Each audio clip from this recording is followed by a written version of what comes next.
সব। যে বাড়িতে রোগ ঢোকে সে বাড়িতে বাতি দিতে কেউ অবশিষ্ট থাকে না। কে কার মুখে জল দেয় এমন অবস্থা। সবাই গিয়ে তখন লক্ষ্মী আচার্যকে ধরল। আচার্যি তখন সবে তার গৃহদেবতা মহাকালীর পুজো সেরে উঠেছেন। উঠেই দেখেন সারি সারি সব দাঁড়িয়ে আছে। বললেন, কি ব্যাপার রে, আমার এখানে কেন?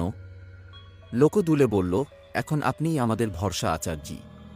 আপনি দয়া না করলে যে সবাই মারা পড়ি। আচার্যি বললেন, হুঁ বলেই একটু গম্ভীর হয়ে গেলেন। তারপর বললেন, দেখি মাকে বলে কি করতে পারি। পাপ করবি তোরা, আর মায়ের কাছে হত্যে দেব আমি? পঞ্চা বাগদি বলল, আপনিই আমাদের মা বাপ, আমাদের হয়ে মাকে আপনি একটু বলুন। আমাদের ডাক তো মা শুনবে না। আপনার কথা যদি শোনে। আচার্যি বললেন, অমাবস্যা কবে? আজ্ঞে তা আমরা কি জানি, মুখ্য সূক্ষ্ম মানুষ। আচার্যি তখন হিসেব করে বললেন, কুচবারে অমাবস্যা আগামীকাল। তোরা শ্মশানে মায়ের পুজোর ব্যবস্থা করো। সকলে মহা ধুমধামে হরাডানার চটানে শ্মশানকালীর কাছে পুজোর আয়োজন করল। আচার্যি এলেন পুজো করতে, তবে ভূতের কাঁধে চেপে নয়, হেঁটে হেঁটে। সারারাত ধরে চলল পুজো, হোম ইত্যাদি। শেষ রাতে পুজো শেষ হলে মা মা বলে চিৎকার করতে লাগলেন আচার্যি। একটা হাত শূন্য তুলে বললেন, দে দে তাড়াতাড়ি দে, কার উদ্দেশ্যে কাকে যে বললেন তাকে জানে। সবাই অবাক হয়ে দেখল, সেই অন্ধকার শ্মশানে মস্ত একটা অর্জুন গাছের ডাল দুলে উঠল।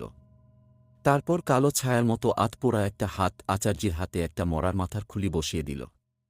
আচার্যি সেটা নিয়ে মুখের কাছে এনে অনেকক্ষণ ধরে বিট বিট করে কিসব মন্ত্রপাঠ করলেন। তারপর সেটা কারণ মিশ্রিত করে তুলে দিলেন গায়ের লোকেদের হাতে। বললেন, এই হল মহৌষধ, প্রত্যেকে এক বিন্দু করে জিভে দাও। আর যার যার বাড়িতে রোগী আছে তারা সেই রোগীর মুখেও এক বিন্দু করে এই ওষুধ দিয়ে দাও। তারপর বললেন, তোমরা এখনই কেউ যাবে না, আমি না যাওয়া পর্যন্ত। এখনও আমার কাজ বাকি আছে। এই বলে একটা বড় ঝাঁটা হাতে নিয়ে সেই অর্জুন গাছের দিকে তাকিয়ে বললেন, ওরে কে আছিস?